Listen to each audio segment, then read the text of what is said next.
because it drives me nuts when people are like, can't eat bread to lose weight, can't eat rice, can't, I don't know, eat my favorite box of pizza. Like, no, it's not true. Hey guys, what's up? Welcome to MV Fitness. I'm just gonna cut right to the chase. Today we're talking about 5 of the biggest myths and just straight up lies that the fitness industry loves to spew. Kind of like word vomit. I don't know why, probably because they want your money. It just drives me nuts. And honestly, it's not really the qualified fitness industry that portrays these myths. It's the fitness industry online through influencers on Instagram and YouTube and all the other social media networks, where you don't have to prove that you're qualified to be followed, which honestly I'm fine with the fact that everyone's allowed to create their own branding and have their own passions and give advice about things. Like, I don't have a problem with that, honestly.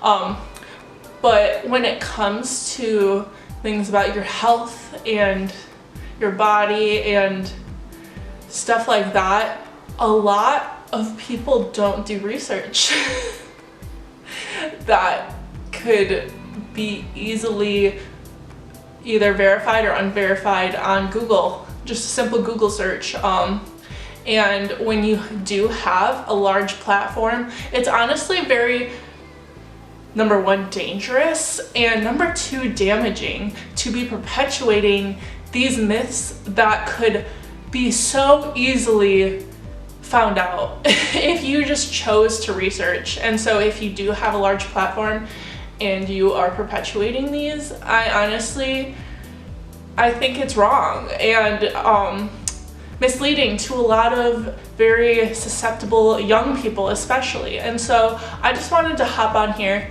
as someone who is qualified to be giving actual advice and kind of just squish out those very, very bad ideas that people are putting out there about working out, about diets, about all that stuff. So we're just gonna jump right on it. So myth number 1 that I literally have clients tell me all the time that they hear over and over and over again, and it drives me freaking nuts because this cannot be further from the truth, but it's that carbs are bad. No, get that out of your head, okay? Okay, no. This myth is perpetuated by the whole keto diet culture. And literally, I'm not here to say that keto cannot work for your body. It can, but there's a whole nother reason behind that, which I'm going to myth bust later, okay? That's not the point. But the point is that keto was initially created for children with epilepsy. Okay? Are you a child with epilepsy? No. Are you gluten intolerant? Most people are not, and they self-diagnose because certain things hurt their stomachs. That's fine. But if you do not have celiac disease and you are not a child with epilepsy or an adult with epilepsy, and a doctor has not told you to go carb-free, if they have not told you to try the keto diet, there is no reason to do it, okay? Your body runs on carbs. It is fueled by carbs. Carbs are a unit of energy, and that is what your body uses carbs for. Carbs are their number 1 source of fuel. When you deprive your body of one of the 3 main macronutrients that it literally runs on, you're just depriving yourself. And yes, you might lose some weight off of keto. You want to know why? Number 1, you're losing water weight. With the first 10 pounds of keto, diet loss is usually due to lack of water retention. And number 2, it's because you're putting yourself in a calorie deficit, okay? That is the whole thing surrounding diets, is that in some way, shape, or form put you in a caloric deficit. So yeah, you're gonna lose weight, and you want to know why? It's because you're eating more protein. And protein is the macronutrient that takes the longest to dissolve in your body. I think it takes up to 3 hours, where carbs are the fastest absorbed. And you want to know why? It's because your body immediately transfers it into energy. And so when you're craving carbs all the time, it's because you're craving energy, okay? So I just wanted to myth bust that right there, right in the butt, and just nip it right away. A piece of bread is no worse for you than a slab of meat. They are both just calories, okay? And calories are a unit of energy. One is not better or worse for you than another. Where you get into specific details is refined carbs, refined sugars, all of that kind of stuff. And that's where it gets more complicated, and that's where you can talk to a nutritionist in order to get more of an accurate breakdown for you and your specific body.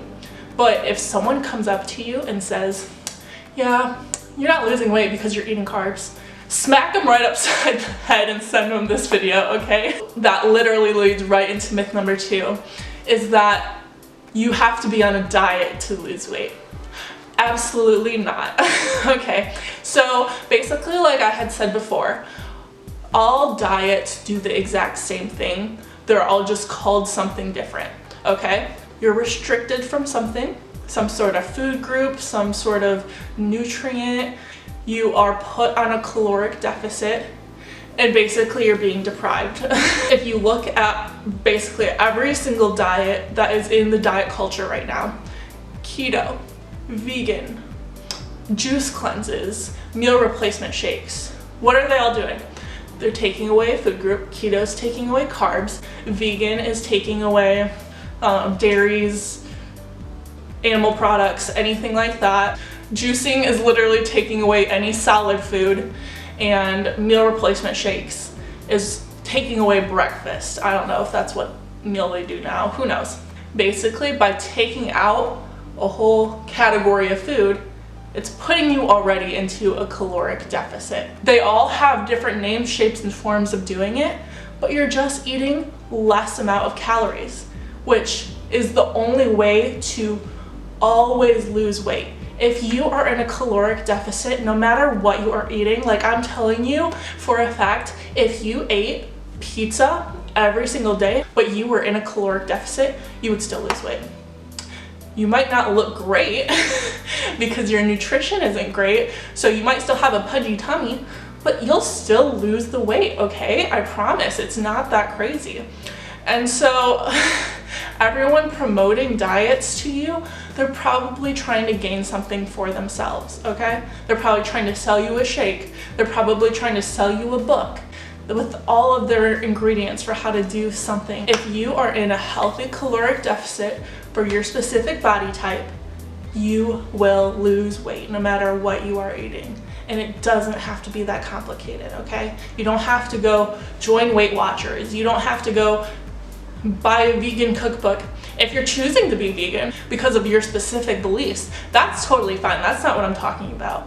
But all of these fad diets that are going around claiming to be the best and only way to lose weight, they're all just a crock of shit, okay? They're all lying to you. It's all just science, people, I swear. So, myth number 3 is that you have to do ab exercises every single time in order to get abs.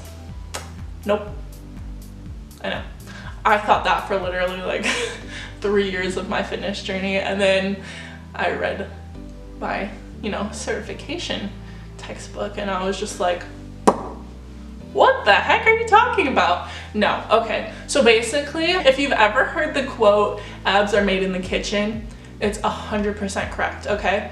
You can do as many crunches, sit-ups, planks, whatever you want. But if, like I said before, if you're eating pizza every single day to lose weight, you're gonna have that layer of fat over your stomach. And no matter how many of those exercises you do, that layer of fat's not gonna go away because your nutrition is not up to par. And most people hold fat in their stomachs. Because of history and our genetics, we hold fat there as protection for all of our vital organs that are all right here, okay?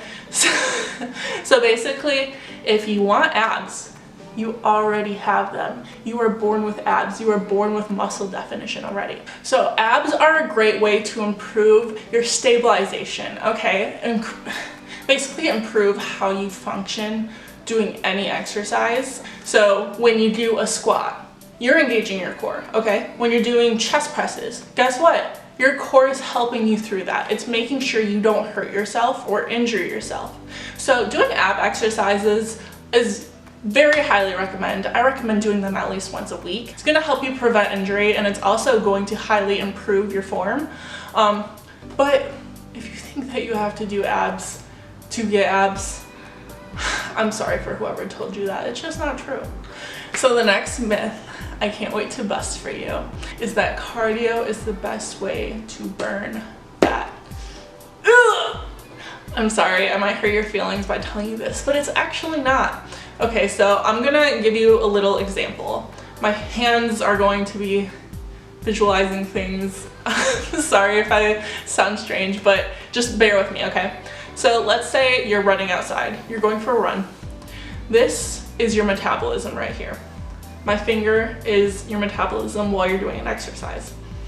While you are running, your metabolism spikes. You're working really hard, you're doing great, feeling good, and then as soon as you're done, it goes right back down. Okay? So that's running. But then when you are doing a metabolic workout, okay, here we go. This is my hand, this is your base metabolism. You go, you start doing it, oops, it comes up here, doesn't spike, but it is higher than where your base metabolism is at already, okay? And it goes here, and it stays there, and then you're done working out, it stays there. And it can stay there for up to 48 hours after your workout. So, you're basically hiring your metabolism by doing metabolic workouts versus when you are doing cardio. Oh, why? I know. So that means if you have a higher metabolism, you're burning more fat. And nobody wants to tell you that. They just want you to go keep being a cardio bunny over there in the corner. And let's face it, unless you were like a super track star, who likes doing cardio for 2 hours? Not me. With incorporating metabolic workouts into your everyday routine, guess what? You only have to work out for like 40 minutes, 4 times a week, and boom, you're done. Instead of doing cardio, where you work out for like an hour, 6 days a week, and you're not seeing the results you want. It just sucks. But guess what? It's not your fault, because Instagram and Twitter or YouTube tells you you have to do cardio if you want to see any fat burning results, and it just sucks. I hate it. That out of your head. You don't have to do that all the time. The last myth that I'm going to bust for you, and if you are ever working with a trainer or someone at the gym tells you this, please run away. Please, please, please. Like if anybody tells you to go on a diet, which they shouldn't be, or anything, and they say this sentence, run, because they are not qualified to be giving you advice and they do not know what they're talking about, okay? If somebody tells you that losing weight fast when you are trying to lose weight is a good thing, nope, they are wrong. And I'm sure you're probably thinking, well, I wanted to lose 100 pounds, so why is it so bad if I lose 10 pounds a week, right? It's still gonna take me 10 weeks. Well, according to science, and you can look this up, everything I'm saying, feel free to fact check me. That's how 100% sure I am of everything I'm telling you guys, okay? So please do it, and then comment back on all the Karens who are telling you and giving you this advice. But a healthy, maintainable weight loss should only be 1 to 2 pounds a week. And I know that sucks to hear, and it's not what you want to hear, but I'm telling you the truth, okay? And the first week to 2 weeks of your weight loss, if you are on the heavier side, you're probably gonna lose like up to like 5 to 8 pounds a week, because you're losing water weight, bloat, all that kind of stuff if you are eating healthier and making better choices. That, like, the first 2 weeks don't count. But after that, if you are losing more than 2 pounds a week, it's not being done in a healthy, sustainable way.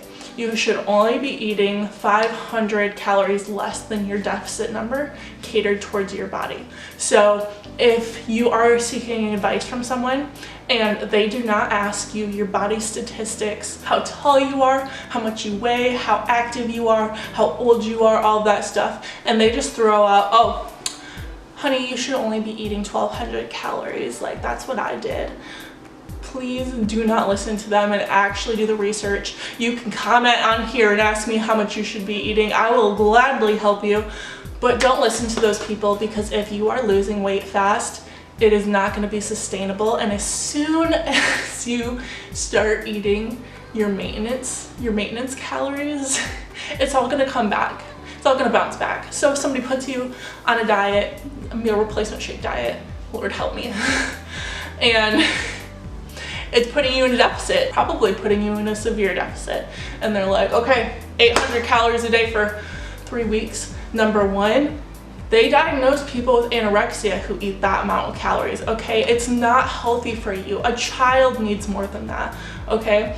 But let's say somebody does that to you and you don't know any better because you're seeking their advice, okay? And you see great results. You lose 20 pounds in a month. You are so excited. And then, oh, you're like, okay, I lost the goal amount of weight I wanted to do. I'm done with the program. So you stop buying those shakes. And within the next month, you gain 20 pounds back, plus another 10, because your body's not used to eating that amount of calories anymore. It was in such a deep deficit that now your metabolism is shot, okay? And it's not used to eating what it used to eat. And that's your body's natural response.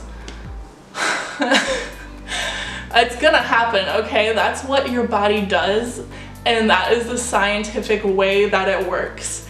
So it's not personal, it's just science. And please don't listen to the people who just throw out random numbers and say, oh, this is just the way it is, and if you don't believe me, like, sucks to be you, you're not gonna lose any weight. Those people suck, okay? Those people are moderators of Facebook groups. They control nationwide Instagram accounts. They are in charge of YouTube channels, and most of them have no qualifications to be giving any sort of advice. They just have clout on social media. So they feel free to spew whatever misleading information they want, and it just drives me nuts, okay? These are 5 fitness myths that I had the pleasure of debunking for you. If you have any questions whatsoever, please leave them in the comments below. I would love to answer them in another video, even do another fitness myths video if you would like. I'm just all ears. If you want to send me personal questions, feel free to DM me on Instagram, or even just connect with me on Facebook. I have a very open Facebook. It's very public, so literally just send me a friend request and I'll accept it, unless you're creepy. Yes, I am all ears for y'all. So please connect with me, and if you like this sort of content, make sure to give it a thumbs up and subscribe, just so that way I know what to give y'all. Thank you so much for watching, and I can't wait to see you next Monday. Bye, y'all.